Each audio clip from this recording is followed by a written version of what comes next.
ನಮಸ್ಕಾರ ವೀಕ್ಷಕರೇ, ಇವತ್ತಿನ ಈ ಒಂದು ವಿಡಿಯೋದಲ್ಲಿ ನಾವುಗಳು ಈ ಅನ್ನ ಪ್ರಸಾದದ ಬಗ್ಗೆ ತಿಳಿದುಕೊಳ್ಳೋಣ. ಅನ್ನದಾನ ಆಗಿರಬಹುದು ಅಥವಾ ಪ್ರಸಾದ ಆಗಿರಬಹುದು. ನೋಡಿ, ಇದಕ್ಕೂ ಮುಂಚೆ ಒಂದು ವಿಷಯ ಹೇಳ್ತೀನಿ ಕೇಳಿ. ನಾವುಗಳು ಮಾಡಿರ್ತಕ್ಕಂತಹ ಪಾಪ ಕರ್ಮಗಳನ್ನು ಕಳೆದುಕೊಳ್ಳೋದಕ್ಕೆ 3 ಮಾರ್ಗಗಳಿದೆ. ಅದು ಯಾವುದಪ್ಪ ಅಂತಂದರೆ, ಒಂದು ಮಾರ್ಗ ಬಂದ್ಬಿಟ್ಟು ಭಕ್ತಿ ಮಾರ್ಗ, ಎರಡನೆಯದು ಧ್ಯಾನ ಮಾರ್ಗ, ಮೂರನೆಯ ಮಾರ್ಗ ಕರ್ಮ ಮಾರ್ಗ. ಈ 3 ಮಾರ್ಗಗಳ ಮುಖಾಂತರ ನಾವು ನಮ್ಮ ಹಿಂದಿನ ಜನ್ಮಗಳ ಪಾಪ ಕರ್ಮಗಳನ್ನು ನಾವು ಕಳೆದುಕೊಳ್ಳಬಹುದು. ಅದು ಈ ಜನ್ಮದಲ್ಲಾಗಿರಬಹುದು, ಅಥವಾ ನಮ್ಮ ಹಿಂದಿನ ಜನ್ಮದ ಪಾಪ ಕರ್ಮಗಳಾಗಿರಬಹುದು, ಅಥವಾ ನಮ್ಮ ಪಿತೃಗಳಿಂದ ಬಂದಿರತಕ್ಕಂಥ ಪಾಪ ಕರ್ಮಗಳಾಗಿರಬಹುದು. ಈ ಥರ ಏನು ಬೇಕಾದರೂ ಆಗಿರ್ಬೋದು. ನಾವು ಮಾಡಿರ್ತಕ್ಕಂಥ ಜನ್ಮಾಂತರದ ಪಾಪಗಳನ್ನು ಕರ್ಮಗಳನ್ನು ಕಳೆದುಕೊಳ್ಳೋದಕ್ಕೆ ಅಥವಾ ಪರಿಹಾರ ಮಾಡ್ಕೊಳ್ಳೋದಕ್ಕೆ ಇರ್ತಕ್ಕಂತಹ ದಾರಿ 3 ದಾರಿ. ಅವುಗಳು ಯಾವುವು ಎಂದರೆ ಭಕ್ತಿ ಮಾರ್ಗ, ಧ್ಯಾನ ಮಾರ್ಗ, ಹಾಗೆ ಕರ್ಮ ಮಾರ್ಗ ಅಂತ. ಅಂದರೆ ನೋಡಿ, ಇಲ್ಲಿ ಭಕ್ತಿ ಮಾರ್ಗದಲ್ಲಿ ಏನು ಬರುತ್ತೆ ಅಂತಂದರೆ, ದೇವ್ರನ್ನ ಅಥವಾ ದೇವಾನುದೇವತೆಗಳನ್ನು ಪೂಜೆ ಪುನಸ್ಕಾರ, ಹೋಮ ಹವನ ಮಾಡೋದ್ರಿಂದ ಇದು ನಾವು ಮಾಡಿರ್ತಕ್ಕಂಥ ಪಾಪ ಕರ್ಮಗಳು ಕಳೆದೋಗುತ್ತೆ, ನಾಶ ಹೊಂದುತ್ತೆ. ಅಥವಾ ನಮಗಿರ್ತಕ್ಕಂಥ ದೋಷಗಳಾಗಿರ್ಬೋದು, ಶಾಪಗಳಾಗಿರಬಹುದು, ನಾವು ಮಾಡಿರ್ತಕ್ಕಂಥ ಪಾಪ ಕರ್ಮಗಳು ಕಳೆದು ಹೋಗಬೇಕಂದ್ರೆ ನಾವು ಆ ಭಗವಂತನನ್ನು, ಆ ಪರಮಾತ್ಮನನ್ನು ಅಥವಾ ದೈವಿಕ ಶಕ್ತಿಯನ್ನು, ದೇವತೆಗಳನ್ನು ನಾವು ಪೂಜೆ ಮಾಡೋದ್ರಿಂದ, ಅಥವಾ ಮಂತ್ರ ಜಪ ಮಾಡೋದ್ರಿಂದ, ಅಥವಾ ಹೋಮ ಹವನಗಳನ್ನು ಮಾಡೋದ್ರಿಂದ ಈ ನಾವು ಮಾಡಿರ್ತಕ್ಕಂಥ ಪಾಪಕರ್ಮಗಳನ್ನು ಕಳೆದುಕೊಳ್ಳಬಹುದು. ಹಾಗೆ ಎರಡನೆಯ ಮಾರ್ಗ ಇದೆ. ಆ ಎರಡನೆಯ ಮಾರ್ಗ ಏನಪ್ಪ ಅಂತಂದರೆ, ಈ ಧ್ಯಾನ ಮಾಡೋದ್ರಿಂದ, ತಪಸ್ಸು ಧ್ಯಾನ ಮಾಡೋದ್ರಿಂದನೂ ಸಹ ನಾವು ಮಾಡಿರ್ತಕ್ಕಂತಹ ಪಾಪಗಳನ್ನು ಕರ್ಮಗಳನ್ನು ತೆಗೆದುಕೊಳ್ಳಬಹುದು, ಪರಿಹಾರ ನಾಶ ಮಾಡಬಹುದು, ಅಥವಾ ಅದರಿಂದ ನಾವು ಮುಕ್ತಿ ಹೊಂದಬಹುದು. ಸುಮಾರು ರೀತಿಯ ಧ್ಯಾನಗಳಿದೆ. ನೀವು ನೋಡಿರಬಹುದು, ಇಂದಿನ ಕಾಲದಲ್ಲಿ ತಪಸ್ಸನ್ನು ಮಾಡ್ತಾಯಿದ್ರು. ಆ ತಪಸ್ಸಿನ ಮುಖಾಂತರ ತಾವು ಮಾಡಿರ್ತಕ್ಕಂಥ ಪಾಪಕರ್ಮಗಳನ್ನು ಕಳ್ಕೊಳ್ತಾ ಇದ್ರು. ತಪಸ್ಸಿನ ಮುಖಾಂತರ, ತಪಸ್ಸಂದ್ರೆ ಏನು ಹೇಳಿ, ಧ್ಯಾನ ಮಾಡೋದು ಅಷ್ಟೇ. ಒಂದು ಧ್ಯಾನದ ಅದ್ರ ಬಗ್ಗೆ ನಿಮ್ಗೆ ಹೇಳ್ತೀನಿ. ತಪಸ್ಸು ಅಂದರೆ ಧ್ಯಾನ ಅಂದರೆ ನೋಡಿ, ಈ ಧ್ಯಾನ ಮಾಡೋದ್ರಿಂದ ನಾವು ಮಾಡಿರ್ತಕ್ಕಂಥ ಸುಮಾರು ರೀತಿಯ ಪಾಪಕರ್ಮಗಳನ್ನು ಕಳೆದುಕೊಳ್ಳೋದಕ್ಕೆ ಅವಕಾಶ ಇದೆ. ಅದು ನಾನು ಮುಂದಿನ ವಿಡಿಯೋಗಳಲ್ಲಿ ನಿಮಗೆ ಹೇಳ್ತೀನಿ. ಸುಮಾರು ರೀತಿಯ ಧ್ಯಾನಗಳಿವೆ. ಈಗ 3ನೇದು ಬಂದ್ಬಿಟ್ಟು ಕರ್ಮ ಮಾರ್ಗ. ಕರ್ಮ ಅಂದರೆ ನಾವು ಮಾಡ್ತಕ್ಕಂಥ ಕೆಲಸ. ಇಲ್ಲಿ ಕರ್ಮ ಅಂದರೆ ನಾವು ಮಾಡ್ತಕ್ಕಂಥ ಕೆಲಸ. ಏನಪ್ಪ ಕೆಲಸ ಅಂತಂದರೆ, ಈಗ ನೋಡಿ, ಈ ದೇವಾಲಯಗಳನ್ನು ಶುದ್ಧಿ ಮಾಡೋದು, ಅಲ್ಲಿ ಸೇವೆ ಮಾಡ್ತಕ್ಕಂಥದ್ದು, ಅಥವಾ ಈ ರೋಗಿಗಳಿಗೆ, ಅನಾಥರಿಗೆ, ಅಥವಾ ಭಿಕ್ಷುಕರಿಗೆ, ಅಥವಾ ನಿರ್ಗತಿಕರಿಗೆ ಸೇವೆ ಮಾಡೋದು, ಸಹಾಯ ಮಾಡೋದು, ಇದು ಕರ್ಮ ಮಾರ್ಗ. ಇದ್ರ ಜೊತೆಯಲ್ಲೇ ಒಂದು ಅನ್ನದಾನ ಅಂತ ಒಂದು ಬರುತ್ತೆ. ಅಂದರೆ ನೀನು ಮಾಡಿರ್ತಕ್ಕಂಥ ಕರ್ಮಕ್ಕೆ, ಪಾಪಕ್ಕೆ, ನಿನಗಿರ್ತಕ್ಕಂಥ ದೋಷಕ್ಕೆ, ನಿನಗಿರ್ತಕ್ಕಂಥ ಶಾಪಕ್ಕೆ ಈ ರೀತಿಯ ಒಂದು ದಾನವನ್ನು ಮಾಡು ಅಂತ ಹೇಳ್ತಾರೆ.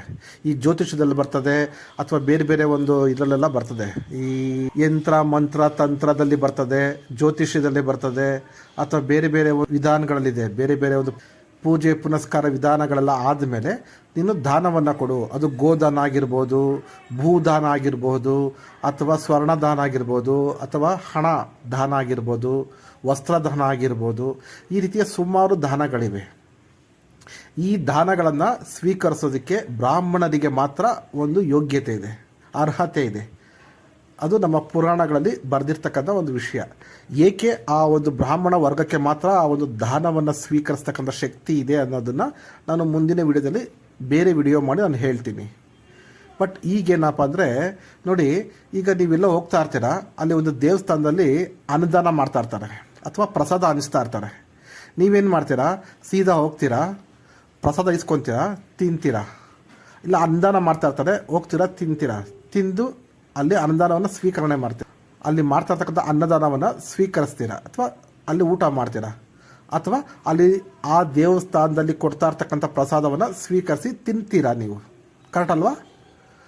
ಆದರೆ ಈ ರೀತಿ ಮಾಡೋದ್ರಿಂದ ನಿಮಗೆ ಕರ್ಮ ಅಂಟುತ್ತೆ, ಕರ್ಮ ಬರುತ್ತೆ. ಅದು ಹೇಗೆ ಅಂತಂದರೆ ನೋಡಿ, ಒಬ್ಬ ವ್ಯಕ್ತಿ ಅವ್ನಿಗೆ ಹೇಳಿರ್ತಾರೆ, ನೀನು ಈ ರೀತಿ ಒಂದು ಅನ್ನದಾನವನ್ನು ಮಾಡು, ನಿನ್ನ ಕರ್ಮ ಕಳೆಯುತ್ತೆ, ನೀನು ಮಾಡಿರ್ತಕ್ಕಂಥ ಶಾಪನೋ ದೋಷನೋ ಅಥವಾ ಏನೋ ಒಂದು ಕರ್ಮ ಪಾಪ ಅದು ನಿನಗೆ ನಾಶ ಆಗುತ್ತೆ ಅಥವಾ ಅದು ಕಡಿಮೆ ಆಗುತ್ತೆ, ಈ ರೀತಿ ಏನೋ ಒಂದು ಪರಿಹಾರ ಹೇಳಿರ್ತಾನೆ. ಅವನೇನು ಮಾಡ್ತಾನೆ, ಬಂದು ದೇವಸ್ಥಾನದಲ್ಲಿ ಪೂಜೆ ಮಾಡಿಸ್ತಾನೆ, ಅನ್ನದಾನವನ್ನು ಮಾಡಿಸ್ತಾನೆ ಅಂತ ಇಟ್ಕೊಳ್ಳೋಣ. ನೀವೇನು ಮಾಡ್ತೀರಾ, ಹೋಗ್ತೀರಾ, ಅಲ್ಲಿ ಕೊಡ್ತಾ ಇರ್ತಕ್ಕಂಥ ಪ್ರಸಾದವನ್ನು ಸ್ವೀಕರಿಸ್ತೀರ, ತಿಂತೀರ, ಅದನ್ನು ಸೇವನೆ ಮಾಡ್ತೀರಾ. ಅಲ್ಲಿ ಮಾಡ್ತಾ ಇರ್ತಕ್ಕಂಥ ಅನ್ನದಾನದಲ್ಲಿ ಹೋಗಿ ನೀವು ಪಾಲ್ಗೊಳ್ತೀರಾ, ಅಲ್ಲಿ ಕೊಡ್ತಕ್ಕಂಥ ಅನ್ನದಾನವನ್ನು ತಿಂತೀರ ಅಲ್ವಾ.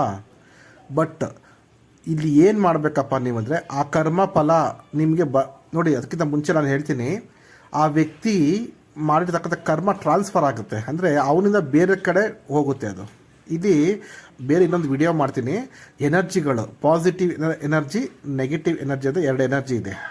ನಮ್ಮ ಈ ಯೂನಿವರ್ಸ್ನಲ್ಲಿ 2 ರೀತಿಯ ಎನರ್ಜಿಗಳಿದೆ, ಶಕ್ತಿಗಳಿದೆ. ಒಂದು ಋಣಾತ್ಮಕ ಶಕ್ತಿ, ಒಂದು ಧನಾತ್ಮಕ ಶಕ್ತಿ, ಒಂದು ಪಾಸಿಟಿವ್ ಎನರ್ಜಿ, ಒಂದು ನೆಗೆಟಿವ್ ಎನರ್ಜಿ ಅಂತ ಇದೆ. ಈ ಎನರ್ಜಿಗಳು ಉತ್ಪತ್ತಿ ಆಗುತ್ತೆ ಮತ್ತು ನಾಶ ಹೊಂದುತ್ತೆ. ಒಂದು ಅದೇ ಈ ಎನರ್ಜಿಗಳು, ಈ ಶಕ್ತಿಗಳು ಉತ್ಪತ್ತಿ ಆಗಿರುತ್ತೆ, ಅದು ಪರಿವರ್ತನೆ ಆಗುತ್ತೆ ಅಥವಾ ಟ್ರಾನ್ಸ್ಫರ್ ಆಗುತ್ತೆ, ಅಂದರೆ ಬೇರೆ ಕಡೆ ಬದಲಾವಣೆ ಆಗುತ್ತೆ.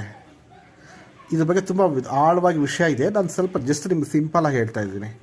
ಅದೇ ಥರನೇ ಆ ವ್ಯಕ್ತಿಗಿರ್ತಕ್ಕಂಥ ಕರ್ಮ ಅಥವಾ ಅವನ ಕುಟುಂಬಕ್ಕಿರ್ತಕ್ಕಂಥ ಕರ್ಮ, ಅದನ್ನು ಕಳ್ಕೊಳ್ಳೋದಕ್ಕೆ ಅವನೇನು ಮಾಡಿರ್ತಾನೆ, ಬಂದು ಪೂಜೆ ಮಾಡಿಸಿ, ಅಥವಾ ದೇವತೆಗೋ ದೇವಸ್ಥಾನಕ್ಕೋ ಮಠಕ್ಕೋ ಎಲ್ಲೋ ಒಂದು ಕಡೆ ದಾನವಾಗಿ ಏನು ಮಾಡ್ತಾನೆ, ಫಸ್ಟ್ ಬಂದು ಪೂಜೆ ಮಾಡಿಸ್ತಾನೆ. ಆ ವ್ಯಕ್ತಿ ತನ್ನ ಪರಿಹಾರಕ್ಕೋಸ್ಕರ ತನ್ನ ಕರ್ಮವನ್ನು ಅಥವಾ ತಾನು ಮಾಡಿರ್ತಕ್ಕಂಥ ಪಾಪ ಕರ್ಮಗಳನ್ನು ಕಳೆದುಕೊಳ್ಳೋದಕ್ಕೆ ಆ ದೇವಸ್ಥಾನದಲ್ಲಿ ಬಂದು ಪೂಜೆಯನ್ನು ಮಾಡಿಸ್ತಾನೆ. ತದನಂತರ ಪ್ರಸಾದವನ್ನು ಮಾಡಿಸಿರ್ತಾನೆ ಅಥವಾ ಅನ್ನದಾನವನ್ನು ಮಾಡಿಸ್ತಾನೆ. ಆಗೇನು ಮಾಡ್ತೀರಾ, ಆ ಒಂದು ಅವನಲ್ಲಿರ್ತಕ್ಕಂತಹ ಒಂದು ಕರ್ಮಫಲ ಆ ಪ್ರಸಾದದ ಮುಖಾಂತರ ಬೇರೆಯವರಿಗೆ ಟ್ರಾನ್ಸ್ಫರ್ ಆಗುತ್ತೆ, ಹಂಚಿ ಹೋಗುತ್ತೆ.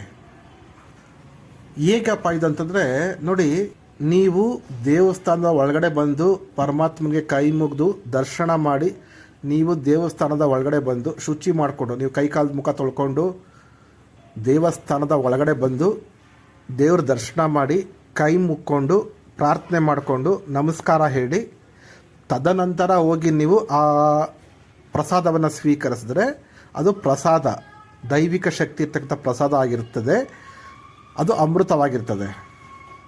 ಅದೇ ನೀವು ದೇವರಿಗೆ ಕೈ ಮುಗಿದೇನೆ, ದೇವಸ್ಥಾನದ ಒಳಗಡೆ ಹೋಗ್ದೇನೆ, ನೀವು ದೇವ್ರ ದರ್ಶನ ಮಾಡ್ದೇನೆ ನೀವು ಸೀದಾ ಹೋಗಿ ಪ್ರಸಾದ ಇಸ್ಕೊಂಡು ತಿನ್ಕೊಂಡು ಹೋಗ್ತಾ ಇದ್ದರೆ ಆ ಪ್ರಸಾದದಲ್ಲಿ ಕರ್ಮ ನಿಮಗೆ ಬಂದು ಸೇರಿಕೊಳ್ಳುತ್ತೆ.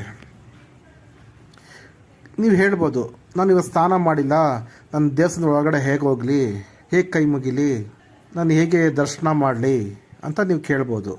ನೋಡಿ, ನೀವು ಸ್ನಾನ ಮಾಡಿಲ್ಲ ಅಂತಂದರೆ ನೀವು ದೇವಸ್ಥಾನಕ್ಕೆ ಹೋಗೋ ಹಾಗಿಲ್ಲ, ಶುದ್ಧಿ ಇಲ್ಲ ಅಂದರೆ ಹೋಗೋ ಹಾಗಿಲ್ಲ, ಸರಿ. ಮತ್ತು ಪ್ರಸಾದ ಇಸ್ಕೊಳ್ಳೋಕ್ಕೆ ನೀವು ಶುದ್ಧಿ ಇಲ್ಲ ಅಂದರೆ ಪ್ರಸಾದ ಹೇಗೆ ಇಸ್ಕೊತೀರಾ? ನೀವು ಯೋಚನೆ ಮಾಡಿ.